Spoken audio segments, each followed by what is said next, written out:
All right, we are live. Ladies and gentlemen, if you are here with us, do say hi, do say hello so that we can interact with you accordingly. Welcome to the Thomas Chen Show, where we feature experts, luminaries, and trailblazers across different industries and movements.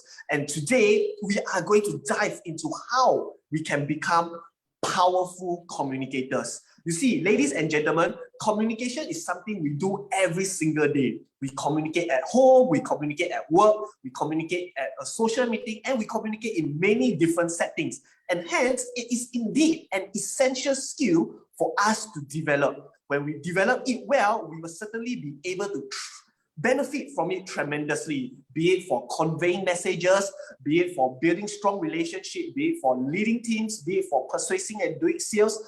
Wealth of benefits from it, which is why today I have the right person to share with us more about this topic. So who is he? Well, he is a highly sought after communication expert with 14 years of regional speaking and training experiences. He's the founder of the Up Your Game community, a platform providing barrier-free and simplified personal development to the masses. And he has also attained numerous qualifications, and such as qualifications in mass communication from USA, grade 8 gold medal in public speaking from London Academy of Music and Dramatic Arts. And he is also an author and co-author of 3 books. So I'm really excited to have him here today. Let's give him a very warm welcome. Let's welcome Rahul Shah. Thank you so much, Thomas. That was a fantastic introduction, exactly as how I wrote it. Yeah, that's because you are fantastic. So thanks for being on this show. Really appreciate it and really excited to learn from you. I'm excited to be here, Thomas. Thank you for having me on board. Really appreciate it, buddy. So perhaps to start off, maybe introduce a little bit about yourself, your journey, and how it has been thus far for you. Well, a bit about myself. Professionally, I have been a communications specialist for the last 15 years. I have been in the communications industry as a consultant, as a trainer, as a speaker, as a coach. Over the course of my career, I've had the privilege of working with over 60,000 participants across Australasia.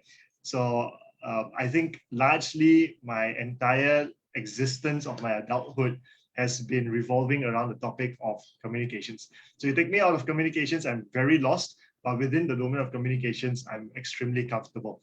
Chances are, if you have a question regarding communications, I should have an answer for it because I may have heard the question before. And if I don't have an answer for it, then I'll very quickly Google the answer. It's something I just like to share with people. But feel free to ask the questions that you want regarding communications, folks, because it's really a topic that I'm very passionate about. It's a topic that is very close to my heart, something I do day in, day out. Personally, I've been married to the same woman 3 times. People get married once, twice to the same person. I've married her thrice, confirmed job. I'm not running anywhere.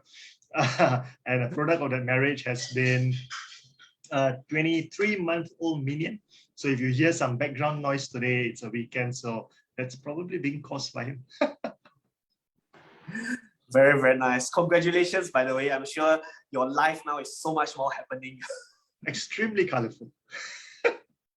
All right, so let's go right into the main topic itself. So why and how are communication skills important? I would say that, communication is survival. Right? If you look back to nature, the way that we are able to survive, we are able to warn one another, we are able to communicate the presence of survival needs like food, water, safety, locations, hiding spots, etc. It all comes from our ability to communicate, to relay these messages to each other. At an elevated level, being a human species is also the very form or the very tool that allows us to form communities for our sustenance, right? We are social creatures, we are social beings. So, in order for us to form communities, we need to be able to communicate with each other. At a corporate and as a professional level, if we then take it a step further, it is an essential tool for us to be able to effectively and impactfully put across our thoughts, our opinions, and our ideas that help us to build our executive presence, our personal branding, and also for us to form great first impressions to our stakeholders that matter to us. So it allows us to sell, it allows us to convince, it allows us to influence, to persuade. So it allows us to do a lot of critical things that ensure our success in our corporate lives. In our personal lives, it's important because it allows us to build great relationships. Right? And it's at the end of the day, like they say, right, the quality of our lives are determined by the quality of our relationships. So communications allows us for that, because the root word of relationships is the ability to relate to one another. So we are able to communicate effectively. We are able to relate well with each other. So communication is so important in so many different manners. Very, very beautiful. It's about relating, it's about conveying the message, and from there you build a community, you build strong relationships, and that is how you can achieve higher levels in life. And yeah, that's very amazing. So by now we will have you will know that communication is important, not just for work, but in our personal life itself. And indeed, it is something for all of us to truly work on and develop on. And that's why today we are diving deep into this very, very important topic. All right, before we move on to the next question, I would love to acknowledge some of you who are here. So I would love to say hi to Steve, hi to Freeman, hi to Joe Wan, hi to Brenda, hi to Ikming, hi to Sanjita, hi to Chantel. Ladies and gentlemen, welcome, welcome. If you are here with us, do say hi, do say hello.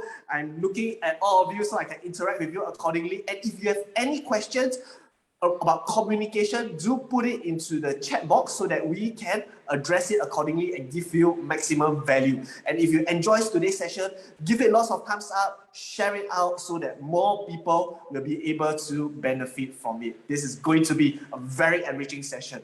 All right, so now that we have talked about why communication is important and we should be working on it. So Rahul, what is your definition of being a powerful communicator? That's a very interesting question, Thomas. What does it mean to be a powerful communicator? I think the first step is to understand what do we want to achieve through our communication. So clarity, I believe, is very important. Clarity of purpose as to why are we communicating, the intention behind our communication is, I think, extremely important. Something that most of us do not consciously think about. So a lot of us actually communicate in a very reactive manner, right? So when somebody says something, what's the first instinct that we have to respond to that person? I think the first step is to take a step back and to say, what's my intention behind this? What do I want to convey? What do I want to put across? What's my purpose of saying whatever I'm going to say next? So the first step is clarity of purpose and intention. The second thing you need to do to become a powerful communicator is to keep it simple. Right? It's important that your messages are not complex and they're not complicated. They're not difficult for the other person, the receiving party, to decode, right? So if you can put it as simply as possible, with as much clarity as possible, then that helps you become a very powerful communicator. Two very simple things, but things that are usually overlooked. Yeah, and I think that is very true. Like, especially the part on simplicity, you know, many a times we want to sound a little bit more knowledgeable. We want to sound that we are full of wisdom. We may be, in the pursuit of that, we may be a little bit too complicated in the manner we convey across our message, but that will only create more confusion. And that's why I do agree with Rahul that if you want to be a powerful communicator, convey across what you want to convey in simple words so that everyone can understand, they are able to relate to it even better. That's a very simple yet powerful tips. So we talk about powerful communicators. What are some of the well-known examples to you who are powerful communicators? You know, they can be celebrities, they can be politicians, or they can be even your friend itself. And what are the common traits, aside from those two that you have mentioned, of these great communicators? If you allow me, Thomas, I'd like to give a very unorthodox response here. Sure, no host over here. Yeah, I think the most powerful communicators are thoughtless, right? Like I said, I've got a 23-month-old at home. I'm also very close to my niece and my nephews, and I realize, you know, if you look at children growing up, those who are learning their first words, learning how to form sentence constructs for the first time, if you pay attention to that, there are a lot of attributes that they possess that we can learn from to become powerful communicators. Number one, they are very direct and to the point, right? Daddy, stand up. Daddy, sit down. Daddy, go here. Daddy, go there. no excess amount of words. If they can say it in 3 words, they're not going to use 5 words. They are telling you exactly what they want you to do. They are very specific, very precise, very concise, and they really get straight to the point. At the same time, they are full of expressions, they are full of gestures, their body language is so relaxed, they don't have the element of self-censorship, and yet they know exactly what they want from you, right? So there's so much to learn from toddlers, from infants or toddlers who are just beginning to communicate, because they're so pure, right? They're so innocent. So if we were to just study them, and we can able to pick it up from them, and they're so persistent, they'll look you in the eye when they talk to you. If you don't respond to them, they're going to keep asking you again and again and again until you tell them exactly what they want you to know. They know how to moderate their tonality. They'll start off very soft, and then they'll get louder and louder and louder until they are heard. I'm not advocating screaming in people's faces, but what I'm saying is they know how to moderate their tonality as the demand requires. So there's a lot that we can learn from toddlers. I think toddlers are amazing communicators, and they're so pure, they're so authentic. I think that's the most important word here. What they think, what they feel, what they say, and what they do is often so aligned that there is no room for you to doubt the authenticity in what they're communicating to you, right? They're extremely, extremely authentic. So I say pay attention to the toddlers around you in your lives. Yeah, and I do agree. There are actually a lot of things that we can learn from toddlers, and one of it, like mentioned, is communication skills, because they are very authentic, they are direct, they are persistent. Another thing we can learn is the learning spirit itself. They don't stop by just falling down once. They keep standing out and standing out and standing out. It's somehow true, as we grow up, some of these amazing traits we start to forget about it. We start to not practice it, and yeah, it's really a good reminder for us to observe these toddlers, these traits that we once used to have, and integrate it into what we have. And yeah, I really love that. Thomas, some of us actually spend a lot of money to go and get our NLP certifications done to learn things like mirroring and parenting, right? But a kid doesn't need that. They are already NLP trained, it seems, right? They keep mirroring you and parenting you all the time. And they have this ability to form a likeness towards you, so that they increase their likability quotient as well, right? And I think there's so much to learn from them. I think we just have to pay attention more to these little kids in our lives, and we're going to pick up so many useful communication tips. Yep, very amazing traits that we can and tips that we can adopt accordingly. All right, so when we talk about communication, something that comes aligned with it is communication styles, right? We know about persuasive, we know about things such as convincing, persuasive, convincing, influential, even entertaining style also. So what are your perspective about this kind of different communication style? Like, do we have different communication styles that we use in different settings, or do we just have one communication style? And what are the differences between these different type of styles? So far, most people I have met, they do adopt different styles in the different scenarios of their lives, right? So somebody may be extremely expressive in their family lives, for example. So they have a very open, they have a very no filter kind of a communication style at home, amongst their loved ones, amongst people that feel safe and comfortable with, or amongst people who they are able to be more intimate with. But when it comes to work, maybe they take on a very different kind, a more authoritative communication style, a more aggressive communication style. So different people, I think, depending on the scenario that they are working with, tend to adopt a different communication styles, if I may put it that way. So even within the work environment, for example, right? Somebody who's dealing with an internal audience may communicate differently from how they might communicate with an external audience, for example. So I think there have been a lot of stories about the late Steve Jobs, for example, right? Very charismatic guy in the public space, right? Very well-spoken, very articulate and all that. But there have been a lot of stories about, what kind of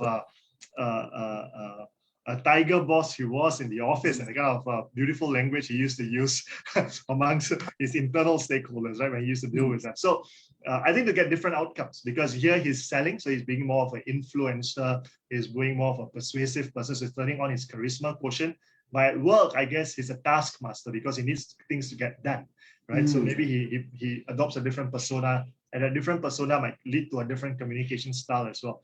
Not that I'm advocating it, but I'm just saying that different people have different styles, different approaches to communicating with the different stakeholders, with their different scenarios, with their different needs that they have, right? So I think we are balancing or juggling it all the time.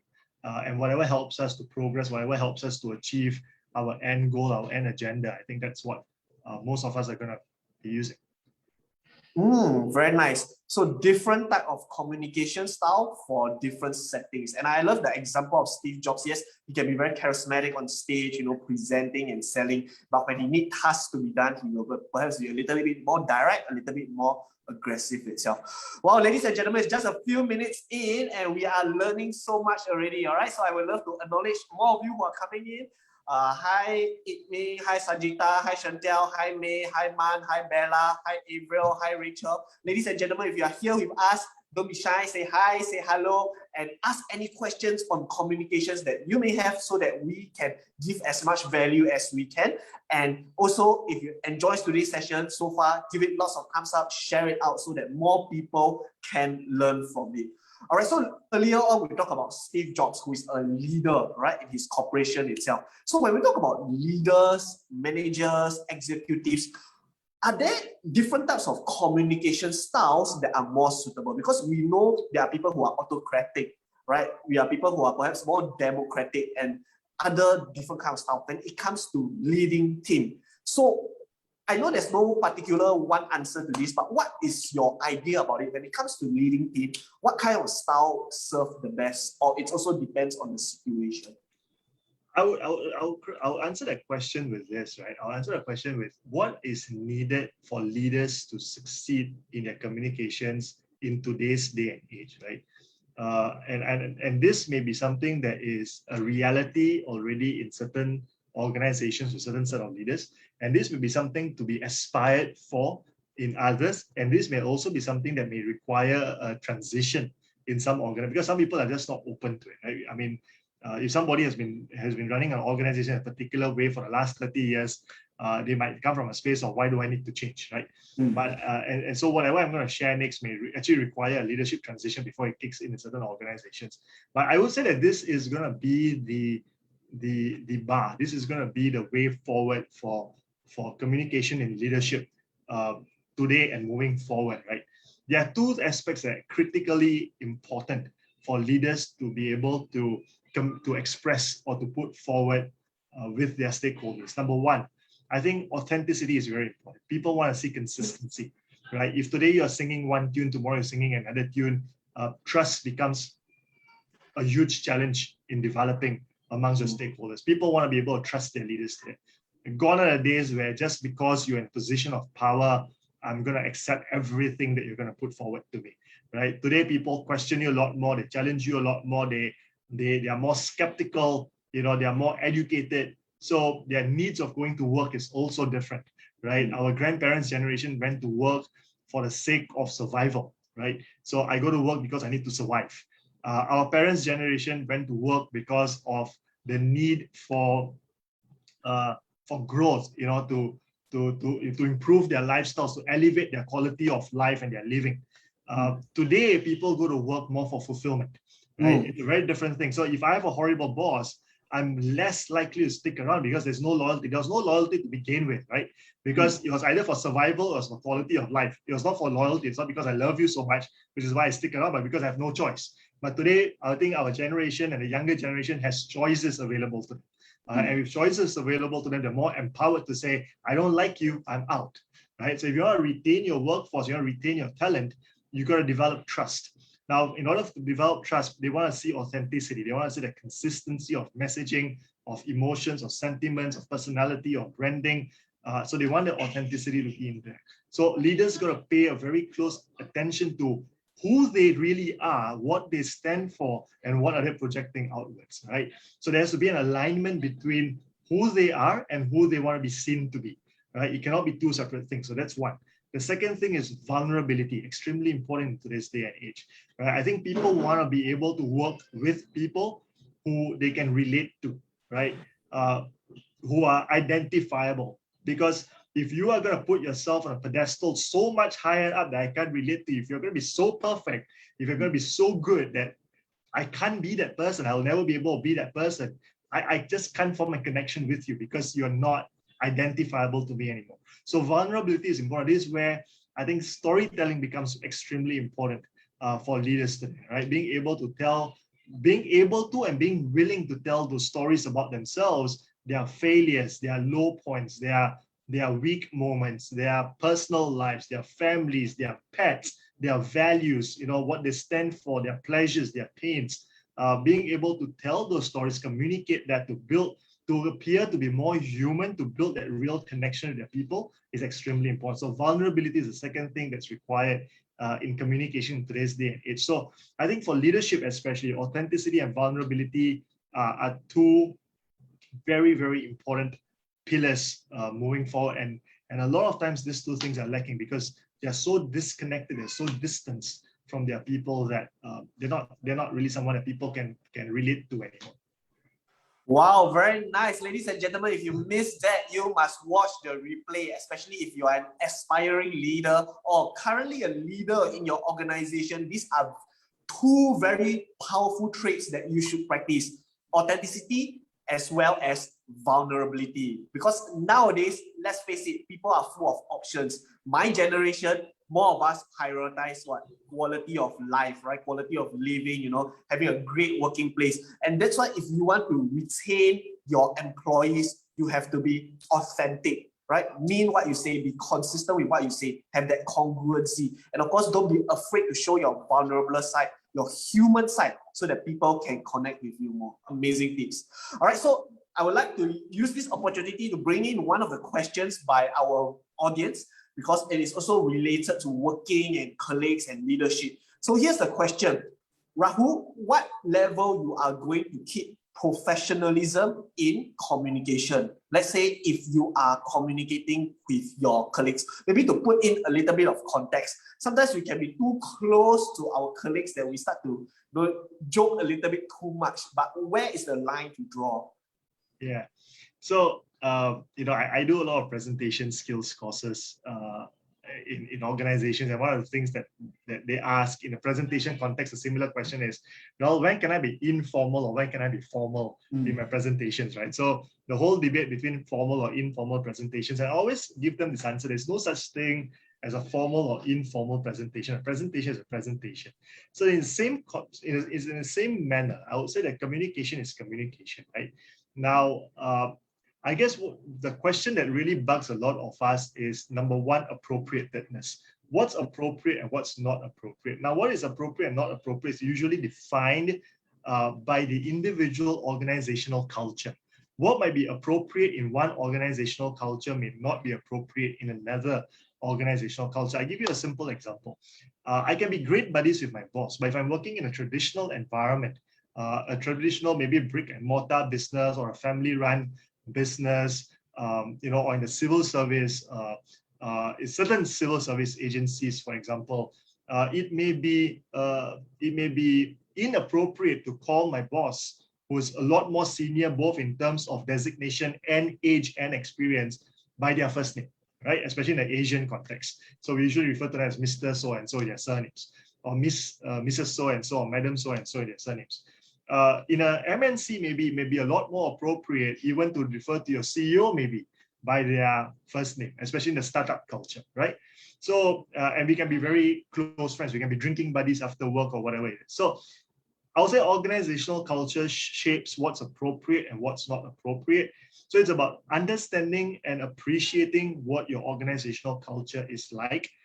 We want to drive positive change, yes, but we also do not want to do it by rocking the boat too much. I think the starting point is always about respecting the existing boundaries before we start to stretch the boundaries a little at a time, right? So I would say that number one, let's try to figure out what the organizational culture is. What is that? Number two, I think it's about decorum. What's acceptable decorum within that organization, right? So terms of reference, what kind of subjects are being spoken about, not spoken about, what's open for discussion, what's not open for discussion. Some organizations have a very transparent culture, right? So things like salary scales, promotions, projects, opportunities, who's on a leadership path, who's not on a leadership path, employee benefits and incentives is very open. In some organizations, it's very tailored to the unique individual, so it's very hush-hush, right? So certain things can be spoken about, certain things cannot be spoken about. Third thing is tonality, right? Can I use Singlish in my workplace? Can I not use Singlish in my workplace, right? In a professional setting. Again, goes back to how does management view this? Are they okay with it? Are they not okay with it, right? So I think a lot of this is about understanding who your audience is, knowing what your audience is, and like a chameleon, being able to adapt to the environment that you are in. There is no fixed rule to say that you can do this, you cannot do this, because everything has to be very tailored to that specific organization that you are in, or the setting that you're communicating in, and most importantly, the consent and the comfort level of the audience, right? So if your audience is comfortable, can you talk about politics? Sure, if they have the appetite for a healthy discussion. But if I don't know this person well enough, if I don't know whether they have an appetite for it, am I going to talk about it in my workplace? Chances are I'm not. Forget about politics. I will talk about favorite football teams, right? Because that can start wars as well. I'm Chelsea supporter, I'm a Man U supporter, I'm a Liverpool supporter. You do not want that if you do not know what kind of appetite the other person has. So start slow, start with small talk first, build your common ground, build trust, build rapport, and then take those conversations deeper one layer at a time, and test waters at each stage just to make sure that the other person is comfortable. And the moment you notice that they're not comfortable, let's not push that boundary. To be able to take a step back and say, okay, I respect your boundary. If that's not what you're comfortable with, I'm not going to indulge too much into that. But there's no harm. I would say that the more rapport you have amongst your colleagues, the healthier it is. I know of instances where people work together for 25 years and they have never had a conversation beyond work. So they don't know what the other person's favorite chocolate is. They do not know what the other person's favorite ice cream is. They do not know what a person's values are. And that's quite sad, because I think we spend a lot of time in our workplace environments. We spend more time with our colleagues sometimes than we do with our own families, right? Because we spend anywhere between 8 to 10 waking hours a day with our colleagues. Whereas on a weekday, we are probably spending only about 3 working hours a day with our families, right? So there's a huge disparity there. So I would say that if we want a happy existence, let's get our workplace sorted first, right? So the closer you are, the more rapport you have, the better it is. The more casual you can be, the more candid you can be, the better it is. But again, it's a matter of what is the appetite of your audience. Are they willing to reciprocate, or are they not comfortable? If they're not comfortable, I would not push the boundary.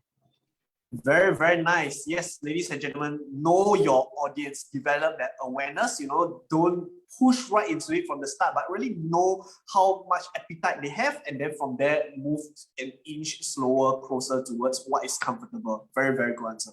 All right, so we do have a question, which is interesting, but I know a lot of us probably have experienced this before. By Steve, how can we communicate with unreasonable people? Okay, so for the viewers who are watching this live, or who are going to watch the post recording, right? I'm gonna get you guys to do a little exercise right now. You can just grab a pen and a paper, or if you can open up, if you're on a mobile apps or you're on a computer, you can just open up a typing browser notes or Word document or whatever it is, right? Just type out the word difficult, because usually another word for unreasonable people is difficult people, right? So I'll welcome you to write out the word difficult. Okay, difficult, right? And now I want you to circle the letter that's right in the center of the word. What's the letter that's right in the center of the word? It's a 9-letter word, so there's a very easy center of the word, right? Okay, so the letter that you discover that's right in the center of the word difficult is the letter I. Okay, so I always tell my participants this, that when we come across difficult people, unreasonable people, right, I would say that we first need to have a reflection about ourselves. Where do we stand in that equation, right? I will not say that it's always our problem, right? That's not what I'm saying. What I'm saying is how the other person is not something that we can control. Right now, whether they are unreasonable because they are on purpose being difficult and unreasonable. Now, this can be because they deem you to be a threat or a competition. They're envious of you, right? So for multiple reasons, they may want to make things harder for you, right? And we do get that, and that's a very real part of the corporate world. So let's not deny that. We got to accept that. Another aspect could also be that they have certain personality issues, right? So they are victims of their own personality problems, issues that they have no control over. They may not even be aware about these traits that they project that might be irking the people around them. So they might be, they might be ignorant of it, right? Even if you try to point it out to them, they're going to be in denial. So it's not something they can help, it's just the way it is. Beyond personality issues, sometimes it might even be mental health issues, right? So it might be even to that extent. So there might be different reasons why people come across as unreasonable or come across as difficult. If you notice, I'm saying come across as being such rather than they are actually being such, right? Because I don't like to put that label on individual. I don't like to put that big basket over a person and say the whole of a person is difficult or the whole of a person is unreasonable, because people are multifaceted. People have different angles to them, different sides to them, right? Now, even a criminal, someone who might be a cold-blooded murderer, to the victim's family, right? That person is the most evil person in the world, right? So they're going to say this person is so evil.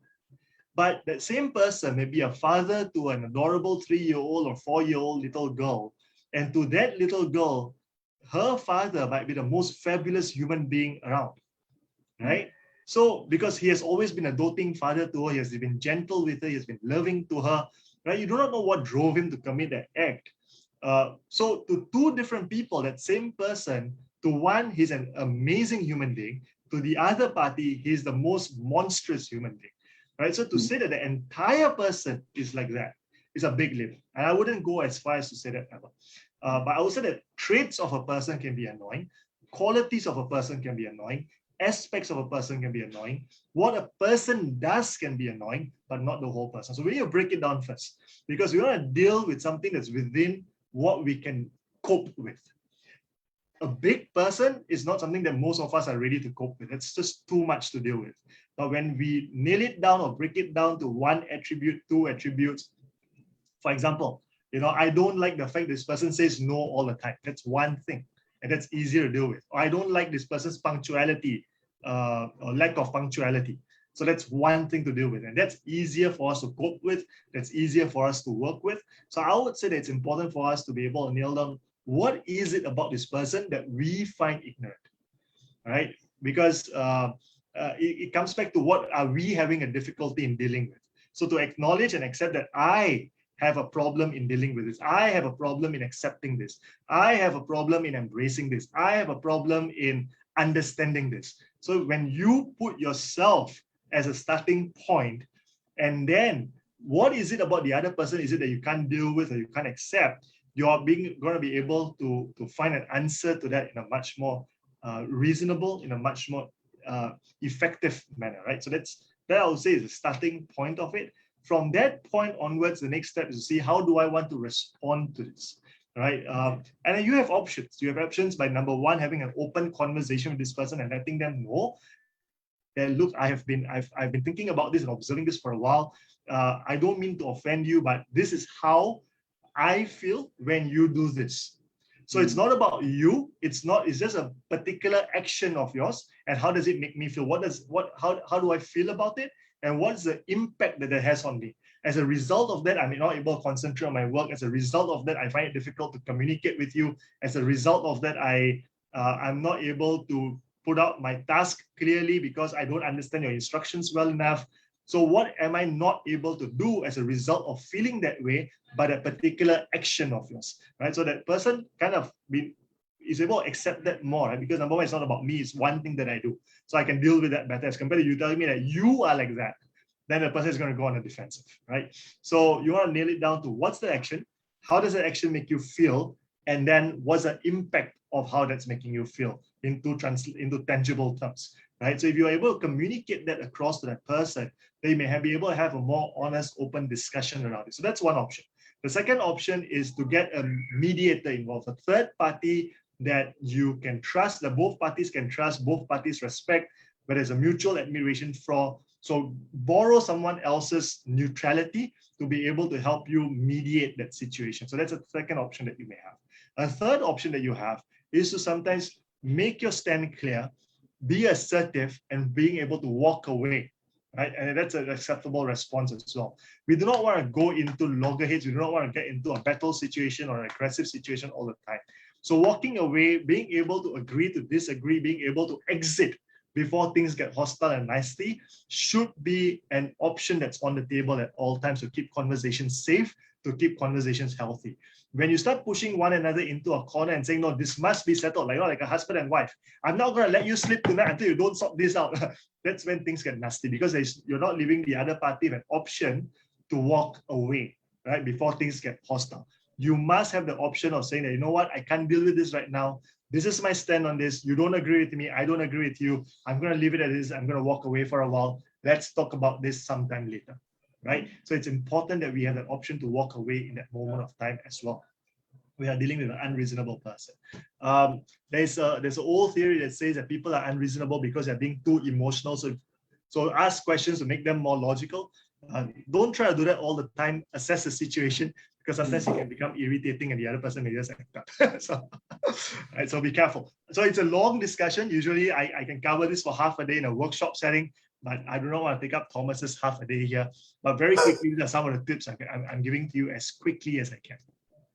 Yeah, but that is very, very amazing. And the fact that there's a half-day workshop for it, a lot of people have been encountering this as a problem. And this is very amazing because what Rahul just shared can help you to save relationships, can help you to build stronger bonds, and can help you to build closer teams. And I think that is a very, very powerful strategy. Because let's face it, I mean, we will always have conflicts, challenges, arguments, whatsoever, but it's really about how you manage it that you are able to resolve this effectively. And I think those tips, right, those 3 measures that you can take, right, is very amazing. And by now, right, something you can tell about Rahul is he has a lot of self-awareness and self-control. I think these are traits of powerful communicators, which brings me to my next question.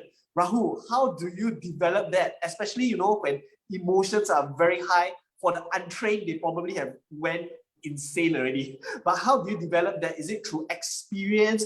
Is it through, you know, a lot of self-reflection? Yeah, what should we do so that we can develop that sense of awareness and control? So I'm going to give you something that has been very beneficial to me and something that I've been studying a lot more of in the last 2 or 3 years. So it started off with the word pause. You know, many years ago.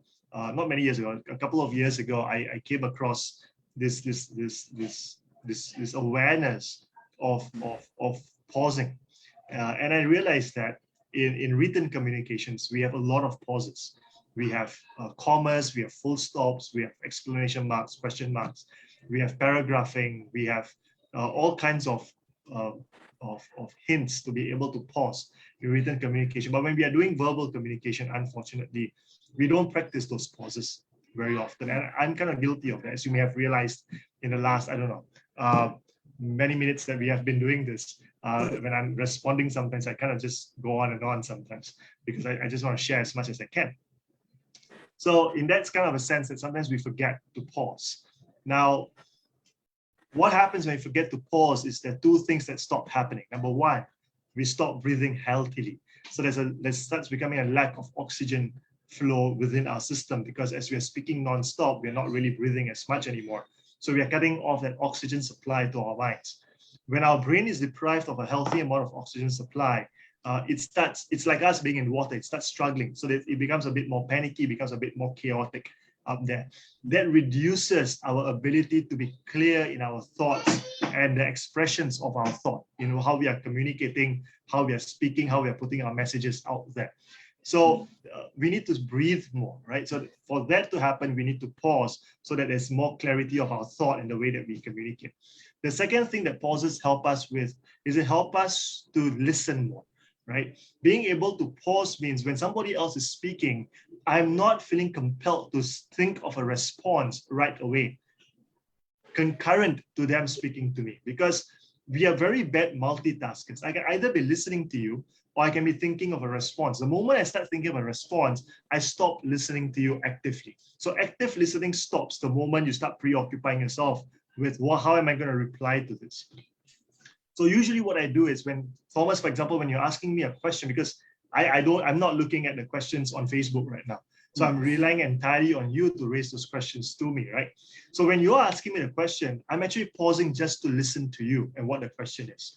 And what I'm trying to do is I'm also trying to understand the intention behind the question, right? Because what I want to respond to is the intention, not the form that the question is taking, right? So I want to try to understand what is the intention behind the question. Maybe that requires a lot of deep listening. So I need to pause to really listen. And I only start thinking of the response after you have completed your question. That also means that I'm going to pause for a good 3 to 4 seconds before I start responding. So if you notice, my response to you is also a little bit lagged. Usually after you have completed your question, I don't respond right away. There's a bit of a break that I take before I start responding to you. So I think pausing is a great start for us to start exercising. From pause, you move on to silence. Being able to be comfortable in silence of your own mind and silence of your environment is an incredible communication skill. Something that is often very overlooked in communication. And I only realized that I've spent 15 years in communication, and I only started appreciating the value of silence as a communication tool about 2 or 3 years ago. And I'm still studying, and I'm not done studying it entirely yet. So the ability to be able to gain self-awareness, self-control, not only control over your mind. So I'm not only talking about meditation here, yeah, but control over what you see, what you hear, what you speak, how you behave, how you react, how you feel about something, right? That's the ability to be silent and still in that moment, to process all of this, to understand all of this, and then to respond after having gone through the period of silence is an incredible experience. It's not something that I can even convey. It's something that really has to be felt. Before COVID lockdown happened, we have run at least one session of something called silent reflections, and it was quite an experience. So maybe when lockdown is over, Thomas, we can probably co-organize that one more time, where we can let people experience what the magic of silence and communication can really look like. It's incredible. So I would say that what helps more than reflection, I would say reflection is a great tool, but more than reflection, when you really want to gain that self-awareness, self-control, that restraint, and the most powerful tool that I believe there is in communication, that is to start with pauses and gradually move towards being comfortable with silences. Very, very beautiful. And I think that's very enlightening, because when we talk about communication, many a times we will think about just speaking and speaking and speaking, right? Communicating. But today we also learn that it is the pauses, it is the silence that can also make you effective communicators. And probably that's why there's a saying that great communicators are great listeners as well. And that's why Rahul practices that and this is certainly something for us to look into. Don't be so impatient in answering the question, because we may misinterpret it. We may not be congruent in our thoughts. Pause, understand it, think through it before answering it. And I think this is something more of us have to practice more often. Very, very amazing. All right, so before we move on to the next question, I'm seeing more and more people coming in. Hi, Kate. Hi, Alvin. Hi, Winwin. Hi, Sheng Wei. Hi, Camila.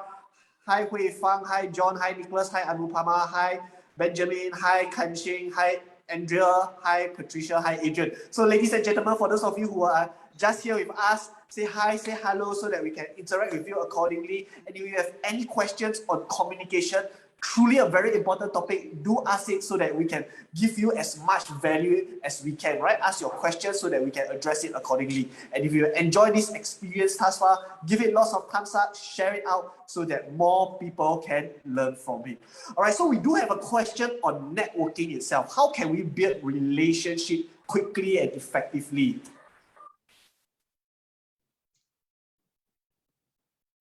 Now Rahul's practicing pausing. The best relationships are built on common ground. The more common ground you can achieve in as much a short period as possible, the stronger your relationship is going to be. The idea of networking, right? The key word in networking is not about casting your net, but basically to cast the net and start doing the work. All right. So the key aspect in networking is the work aspect, which most people forget. A lot of times a matter of, okay, I've cast my net, I've gone around, I've distributed X number of name cards and business cards, I've collected X number of business cards, or I've added X number of people on my LinkedIn and Facebook. So my job's done. No, the job starts there, right? So the net first, fine. But the second part is the work part. How do you work your network? I think that's something that's very important. So, and you can't take a broad stroke approach. I think what has worked for me is to take a very personal approach to every individual that I want to connect with, right? So I like to meet up people for coffee. When it was pre-COVID times, I like to really have those honest conversations with them to understand them a little bit better. A mentor very early in my career told me this: in business relationships, put relationships before business, right? So in business relationships, put relationships before business. So it's very important that we take a deep interest in the people first before we take an interest in what they do and what they can do for us, right? So let's be interested in the people first. Let's be interested in who they are and what makes them who they are. What are their pleasure points? What are their pain points? What are their values? What are their motivations? What drives them, right? What inspires them? What are their likes? What are their dislikes? Through this, we want to create as much common ground as we can, not for the sake of it, not to say, oh, me too, for the sake of saying me too, but when you really mean it. Because out of 20 things a person tells you, maybe we connect on 2 or 3 aspects, right? So, for example, Thomas, in a short conversation that we had before this session, if I were to talk about the common ground that I would connect with you on is, number one, we are both on a journey of spreading education to the wider community in whichever form and format that we can. We both see a higher purpose for ourselves in doing so. It's not coming from a space of nobility that we do this, but it's basically we acknowledge that it makes us feel better about our own existence and our own contributions to this world. So I think these are deep values on which I would want to connect with you further, because these are the common ground that I think we can build on. That was I think 15-minute conversation that we had, and I've already got 2 very strong areas where I can build that common ground with you. The third is establishing how can that person add value to you, not in a commercial aspect, right? But in an aspect that will make them feel appreciated or respected for what they bring to the table, right? To show that you respect and acknowledge that they have an expertise that you don't have. So in my case, Thomas, it was about your experience in being able to build a successful financial business, right? Or financial advisory business. So it's something that I have no knowledge about. It's something that I have got not much exposure in, because I've never worked in that sector. But as a marketer, as a communicator, I want to understand what your strategies are. So I want to learn that from you, right? So I'm not asking you to do business with me. I'm not asking you to give money to me. I'm not asking you to straight away dive into a commercial transaction with me. But it's more about first letting you know that, I want to learn something from you, right? And people value that. People appreciate that. When you make them feel like, okay, there's something about me that you find respectable, or you find admirable, and it's something more than just business. It's something more than just my money. It's something that's more than my products or services, but it's about me. I think people feel much more valued, and I think that's where relationships are formed, even business relationships. So again, I think go past the surface, go past the products, the services, the money, the commerce part, but more of the needs, the human needs that drive whatever that product is, or to drive whatever that service looks like. So spend a lot of time harvesting those relationships, harnessing those relationships. That's where the magic happens in networking. So do your small talk, establish as much common ground as you can, do your deeper conversations, understand their motivations, their pains, their pleasures, their values, what inspires them, what drives them. Find an area to connect with at a deeper level, on a human needs level, and then take it forward from there. I think that will be a longer process, but it will be a healthier and a more sustainable process. Very, very nice. Commonality breeds likability and relatability. And I think this is something that, yes, for us who are networking, who are connecting, who are reaching out, or just making a friend, find that common ground, and then from there, establish it, work on it. Don't focus on the business part, but the relationship part. And I love how Rahul mentioned that networking is not just about casting the net, but doing the work as well. And this is something that we have to look into, be a sniper sharp into it of who we are connecting with. And I think that will create more quality relationships. Very amazing. All right, so now we have touched a lot on what we should do, but perhaps let's go on the flip side. I'm sure based on your experience, you have probably seen some common mistakes people make when it comes to communication. So perhaps share with us some of these common mistakes and how we can avoid it accordingly. So what I'm lacking here, Thomas, is a bit of context. So I'm just going to bring this back into, say, for example, if we are in a networking setting, what should we avoid doing? Number one, don't treat people like fishes in a pond, right? You're not there to just lay the baits and get people to bite, because that makes people feel very disrespected. So you may have seen a lot of these instances in online networking or offline networking where people are just interested in going around and getting your name cards. That's it. But there's no real meaningful engagement that takes place whatsoever. When they speak to you, they're not really listening to you. So I think that's one of the biggest mistakes that people make, where you're not paying attention to the people that you're communicating with. You're not making them feel important. You are just treating them like commodity, right? So you do not want to do that. You do not want to have broad strokes in communication. You want to have something that's very tailored, very personalized. The more personalized your communication experience is, the better your rapport is going to be. So one of the things is, really spend time getting to know people, getting into their heads and their hearts. Number two, the second mistake that people make is they tend to focus a lot on themselves. So they try to keep the spotlight on themselves. They want to talk about what their product is. They want to talk about what their service is. They want to talk about what they do. They want to talk about how good they are.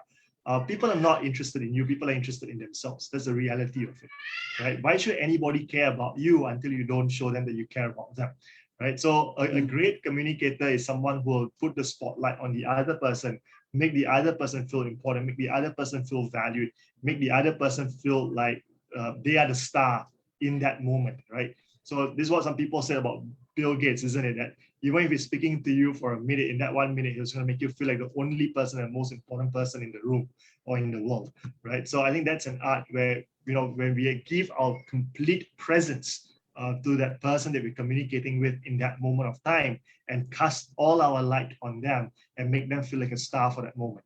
So curiosity and inquisitiveness is a most natural follow-up to that step. Because when I'm being present with you, I'm being attentive towards you, when I'm putting my spotlight on you, the next thing I want to do is I want to ask you questions about you. I want to get to know you. I want to show that I'm interested in you. I'm curious about you.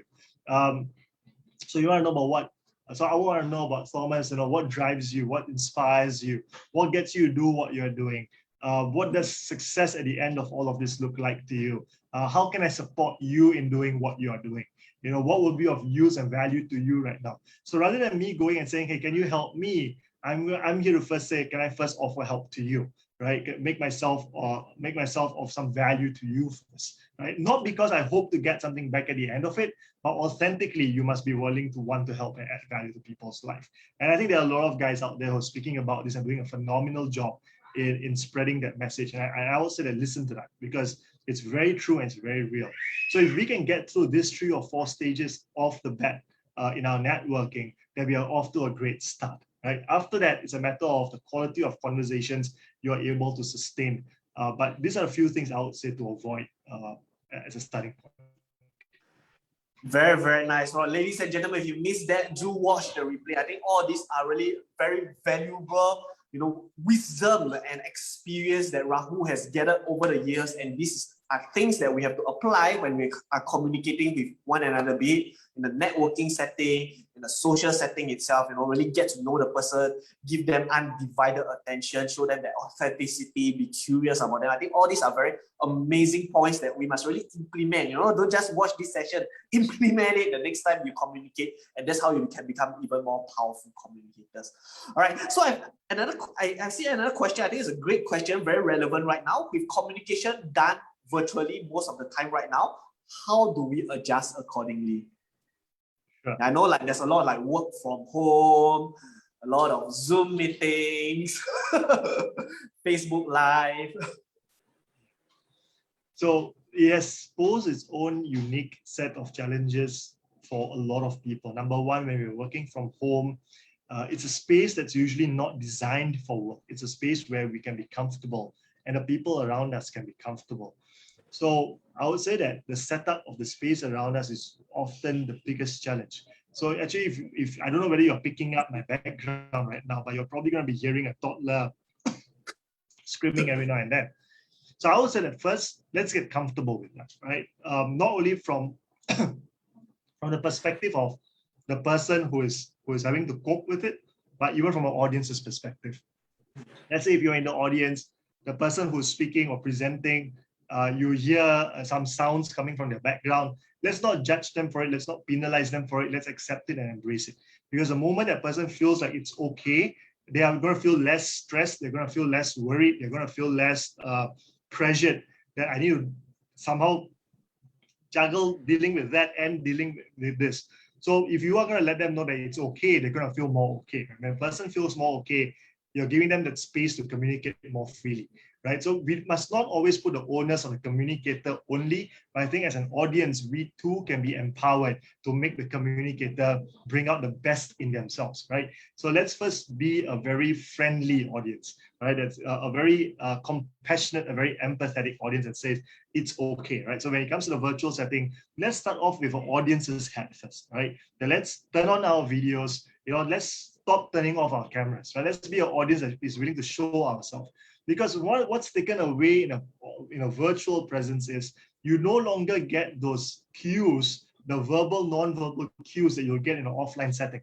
So a lot of times communicators don't know how their message is being received, how it's being perceived, and how people feel about their message. So with the void of verbal, non-verbal cues, it makes them unsure. So a lot of self-doubt starts to creep in and slip in, and that makes people feel a lot less confident about themselves. So as an audience, let's help them. Turn on your cameras. Be willing to show yourself. You may mute yourself because you do not want to interrupt, but nod, smile, give the reactions. We got amazing reactions on Zoom. We have the applause, right? We have the thumbs up, right? We have the laughter. We have the wow. We have the heart, we have the celebration. We have so many reactions that we have. If you're on Facebook Live right now, you can start showing some love as well, right? So we can start playing around with reactions a little bit so that whoever is speaking feels that presence from you, feels that they are being well received, so that they're encouraged to share more. So give them the verbal, non-verbal cues.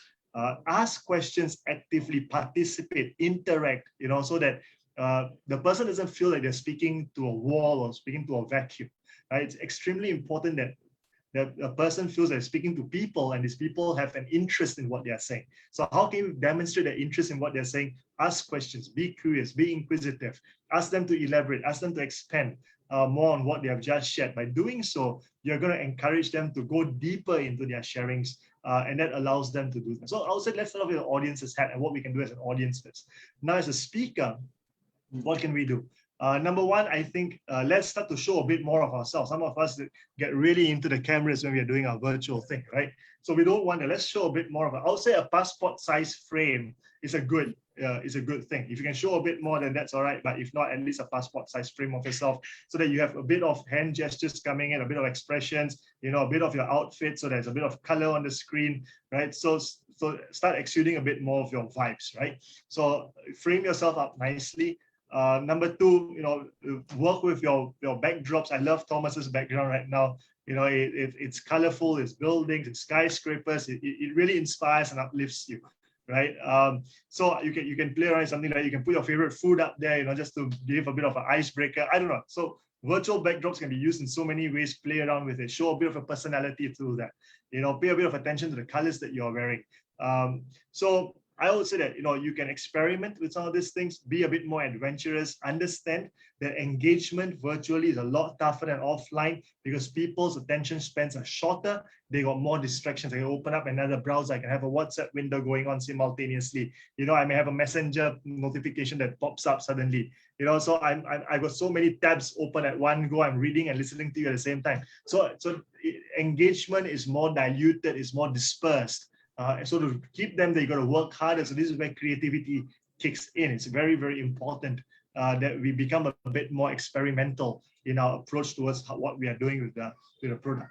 Number 3, keep the segments short. Like in this thing, I like this Q&A format because that means I'm speaking for no more than 5 to 7 minutes at a go. So after 5 to 7 minutes, Thomas asks another question and move on to something else. So every question is a segment. Every segment is within your attention span, and you move on to the next segment after. So it keeps people on their toes because they do not know what's coming next. It prevents you from just going on and on and on in circles all the time. So if you're not doing a Q&A segment, if you're doing a typical presentation, divide your presentations up into short segments, right? And in between every segment, you can do a poll, you can do a quiz, you can do a check-in. You guys okay so far? Do you have any questions? Do you want me to clarify something? Even if they don't respond, it's okay. You have just given a break. After that break, when you continue, is segment number 2. Then you have a break, is segment number 3. Now, every break, you can have your feelers, polls, quizzes, check-ins, getting people to type something out in a chat box, right? Ask people to show you some reactions, give you a thumbs up. Ask people to reflect on something. Do a recap of what you have shared. Show a summary slide, show an agenda slide, show a milestone slide, right? So you can do so many things to signify that break before you go on to the next segment of the content.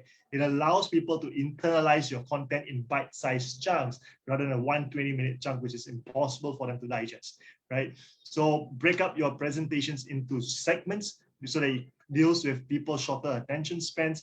Slow down your pace. Have more tonal variety, be more dynamic, be more enthusiastic, be more energetic.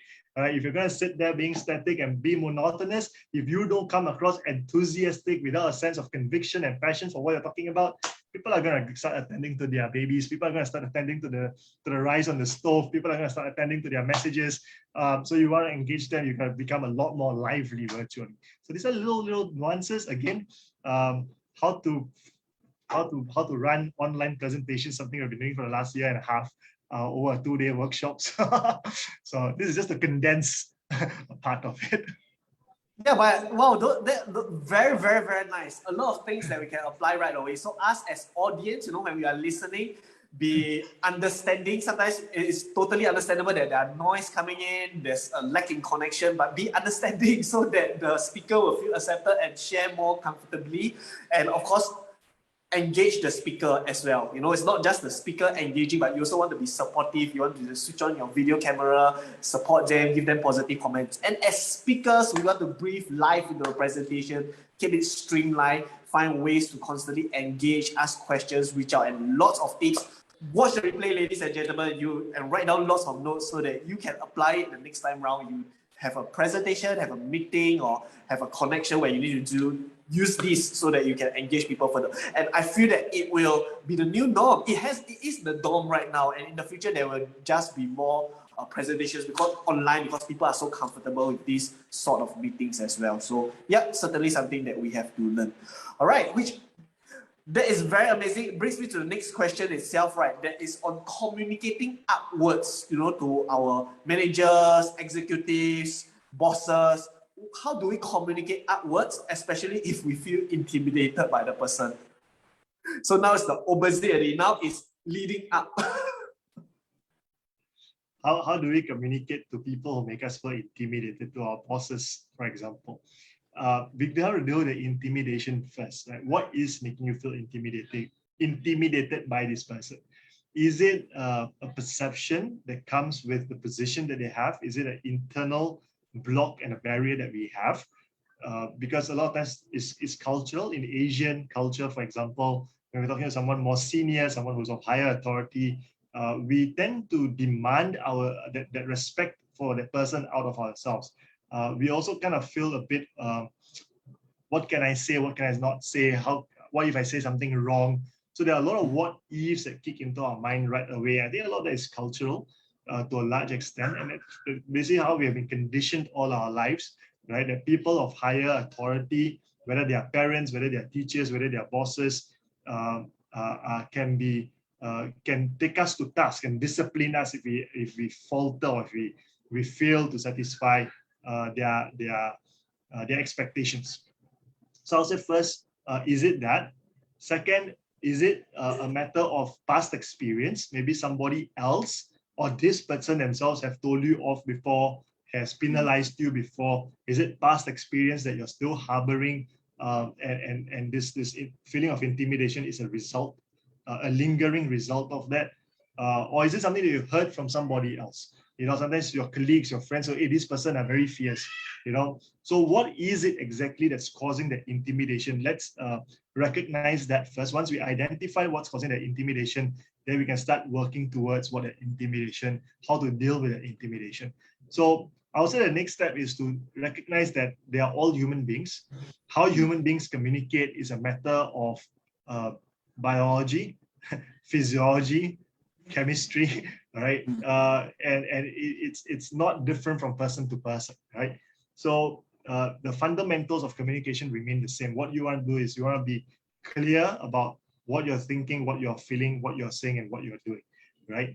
So you want to be very, very clear about it. You're going to let a person know this is what I think, this is how I feel about it, this is what I intend to do, and this is what I'm trying to say to you right now, right? So these are the 4 things that we want to be very clear in what we're communicating to our bosses, especially. A lot of times we don't do that. We try to work around assumptions. So when our bosses tell us or give us a task or an instruction, if you're not clear, we're usually shy to ask, sorry, I was not very clear about it, because you're afraid that you'll be penalized, you'll be judged for it. But then when you go on to perform a task and the task is not aligned to what they expected from you, you're going to be judged anyways. So I would say, I'd rather you put in the effort to get your clarifications first. At least you're putting in effort to get things right. Okay. So seek your clarifications until you're clear. All right. If you're not clear, don't embark on the task. Right. It is the boss's job to guide. Remember, and if you guys are leaders, please listen to this very carefully. Your job is not just to delegate. Your job is to facilitate. Right. So you are leaders because it is your role to make sure that you have empowered and equipped your people to do what needs to get done. So that's your role as leaders, is to show them the way, which is why it's called leadership. You are leading, you're the beacons, you got to show them that path, right? So make it your responsibility that if this person comes back to you 10 times, say, I'm not sure how to do this, you're not just going to give them a pep talk that says, well, go figure it out. Or I got trusted you, if you think about it, you'll definitely find a solution. That's not an answer, right? That feels good for 10 seconds, but the moment they're out of the room, they're just as lost. You have given them no clarity as whatsoever. So sometimes people need direction. Sometimes people need you to even handhold them and show them the way. Sometimes people need a set of resources. Sometimes people need you to draw out a plan for them. Give your people whatever they need, not only to empower them, but to equip them. Right? You can't tell a lumberjack, you got the strength, you can do this, but you don't give him an axe, he's not going to be able to cut down the tree, right? You got to give him that axe, you got to give him that tool. So as leaders, please take that ownership. As people who are subordinates, please demand that ownership. All right. I'm not saying demand by rocking the boat, but ask questions, send the emails back and forth, have those conversations, keep asking, be persistent. Be my 23-month-old son who keeps saying, Daddy, what's that? Daddy, what's that? Daddy, what's that? Daddy, what's that? Until I tell him what exactly it is that he wants to know, right? So be that person, be a student, be a learner. Remember, you're not in the workplace because you know everything, you're in the workplace to grow. This is why we call it career growth, right? We have stopped using the term climbing the career ladder. We don't talk about ladders anymore. We're not climbing anymore. We are growing. Right? It's about understanding that we are here to nurture our skills, our talents, and leaders are often our mentors who help us to grow. So if we don't seek wisdom from them, we don't seek clarification from them, we don't seek that growth from them, if we don't put on our mentee hat, our student hat around our leaders, if we let ego get in the way, if we get insecurities get in the way, we're not helping ourselves, right? So we got to get past all of that and say, okay, I don't know this, I don't understand this, what do I do? Okay, that's in an instance where it's challenging. In other instances, it's about, let's say you want to communicate a report, be clear. Be concise. Leaders are very busy people. They got a lot of things on their plate. Get to the point. Cut out the clutter and excess information. Talk about headlines.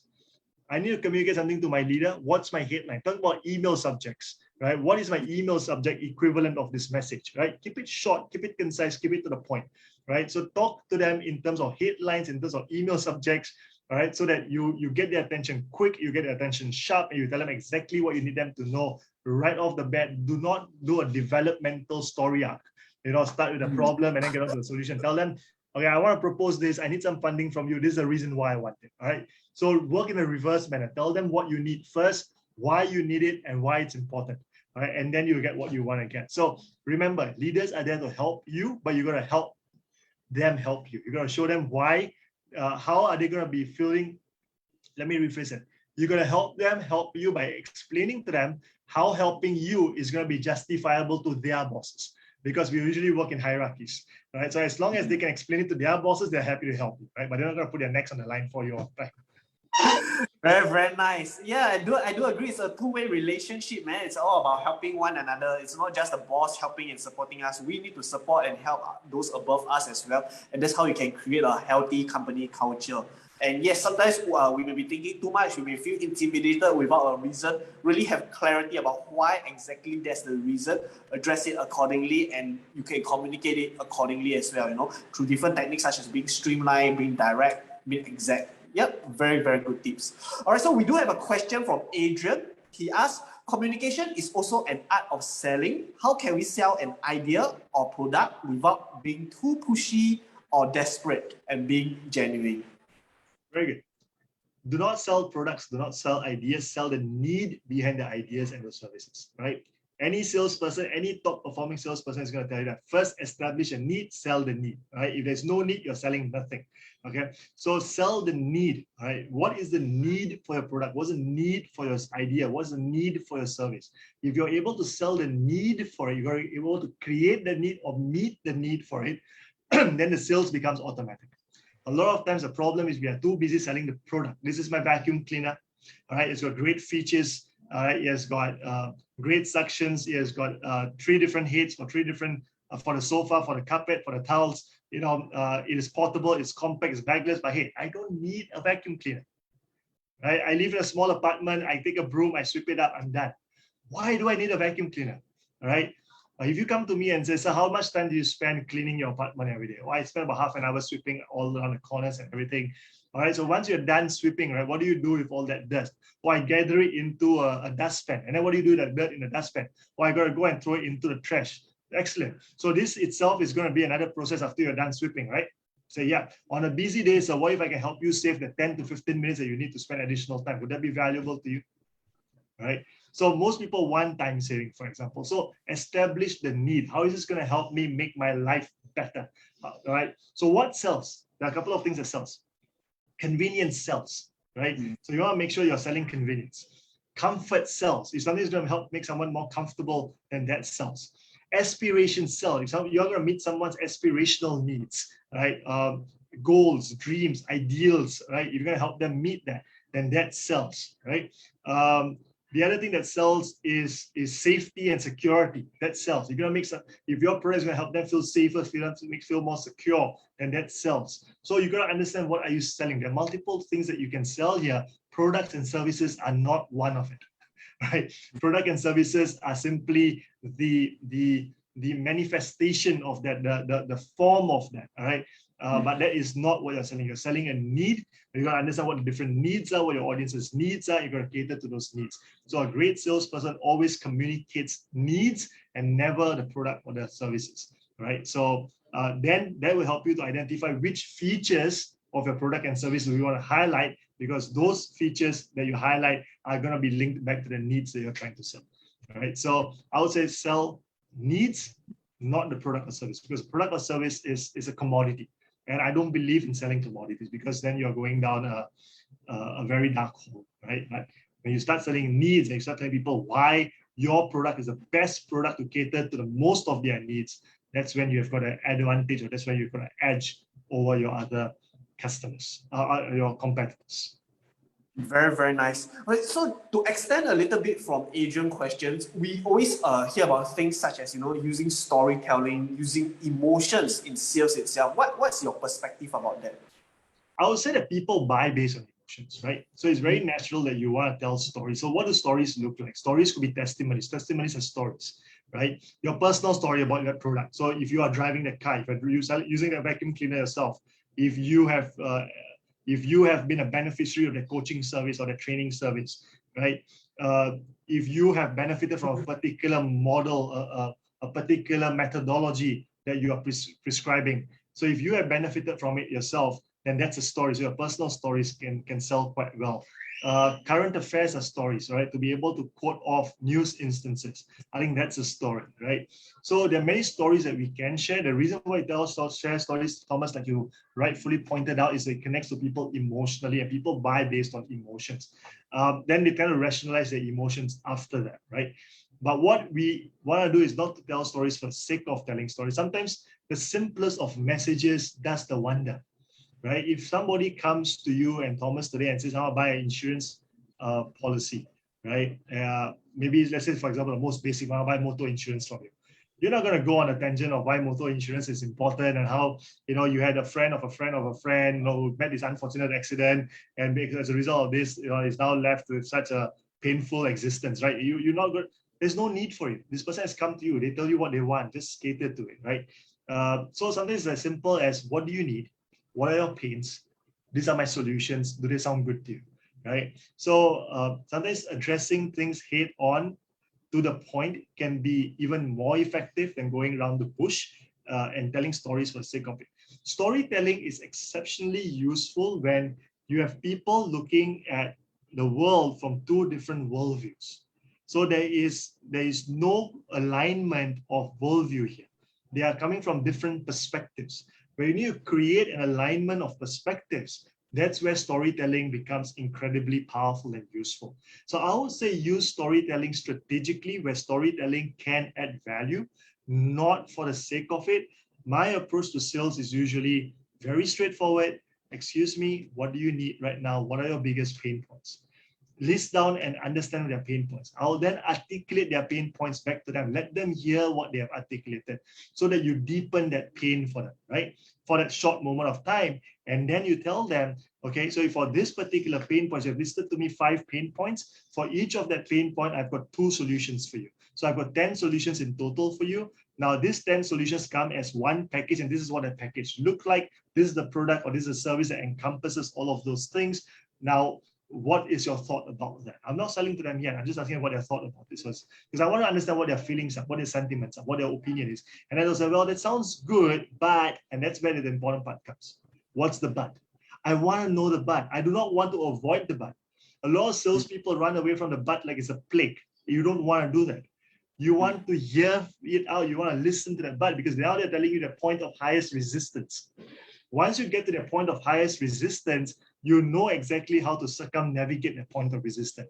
You want to know, is it price? If it's price point, why the price point? A lot of times you're going to tell you, I can't afford that. It's not true. Most of the time when you ask further, is it because of budget constraint or is it because you don't see value in it? And don't be afraid of asking point blank questions. I ask that question to my client all the time. Right? Is it because you really don't have a budget because you're a listed company? Right? So when you tell me it's too expensive, or is it because you don't see value in it? And they are usually quite honest with you. When you ask them point blank questions, they are going to give you point blank answers. It hurts, but you better listen to them, because then you know exactly where the gap is. And when they come back and tell me, Rahul, because I don't really see the value right now, I think this is the entry level program for my most junior staff. I don't know whether the company wants to invest that much in it. My next question to them is going to be, how many of these people are going to be groomed for the future leadership? And when do you think the right starting point is going to be, if not now? Right? So you're going to ask them the tough questions. You're going to work this with them, and you're going to bring them onto a journey of helping them to understand why your product is valued at the place where it's valued. Not going to a discussion of, okay, so how much discount can I give you? Right? That's not something that you want to get into, right? Because you don't want to commodify. Or you can ask them, the other question is, so how can I make this worth that price for you? What can I do? What can I throw in for you? What if I add in one-to-one coaching? What if I were to give you additional books, copies of the books? What if I were to tailor out a post-course ebook for you based on the interactions I've had with your participants that you can use as a reference material after that? What if, right? What can I do better? What can I do for you to help you value add? And that's where you want a conversation to go, but you want to know that point of highest resistance. So that but that comes in, what do you think about what I'm proposing to you? And their answer is, sounds great, but that but is important. Understand what that but is and find your own unique creative way to circumnavigate a but without going down to commodifying your product. So do not discuss price point, if it's price. It could also be a matter of, well, I don't know whether we have the time to do this right now. How much time do you have? Let's break this up into portions. I could do a 3 hour today. I could do a 3 hour 3 months later. Are you guys open to that? Right? Because I understand you are all busy people. So what if we do this in segments instead? Do not let a deal go easily and say, oh, that's too bad. You know, I don't know what else to do. Okay. Persistence. My toddler teaches me persistence as well. Until he doesn't get a toy that he wants, he keeps harping at it. Right? Okay, Daddy, I'm going to take 1 bite. Do I get the toy after that? What if I take 2 bites? Do I get a toy after that? What if I get 3 bites? Do I get a toy after that? Right? So persistence. You keep negotiating and negotiating and negotiating until you have really run out of options. But do not give up too fast. Persistence is key.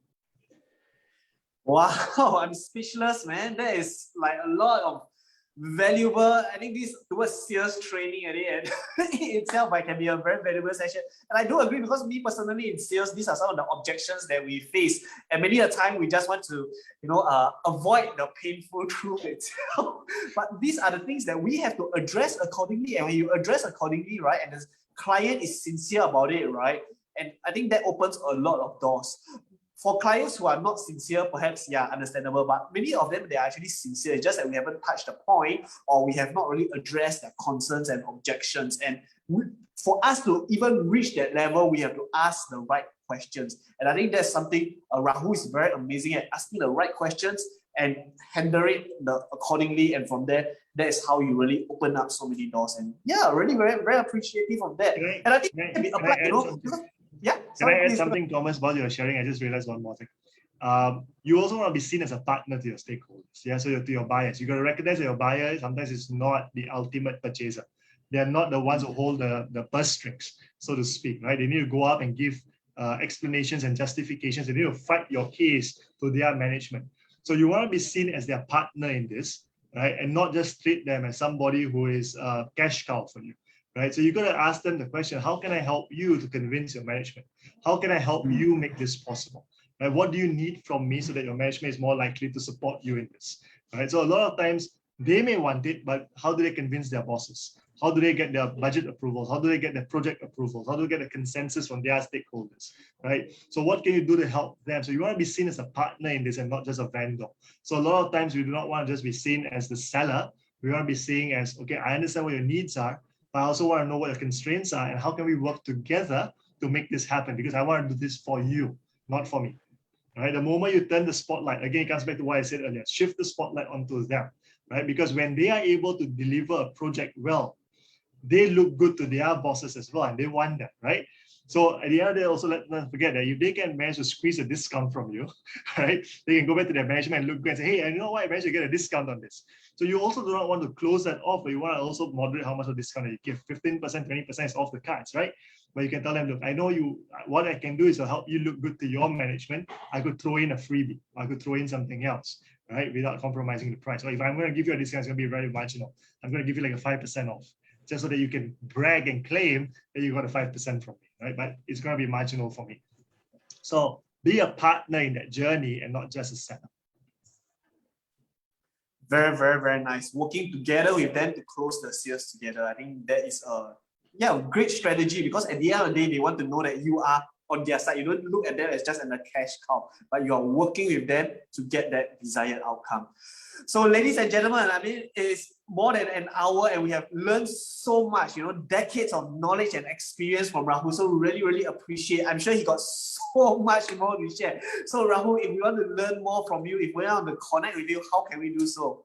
Find me on Facebook. I think Thomas might be tagging me in this video post. So hit me up. You can connect with me there. If not, you can see the QR code on my virtual background. You can scan that. Do find me on LinkedIn.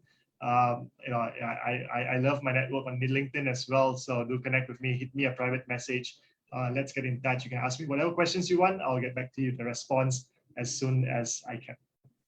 All right, ladies and gentlemen, do connect with him. His social media platform links, they are attached in this post. Connect with him on Facebook, connect with him on LinkedIn, ask him questions on communications, and I'm sure he will be of immense value add to you.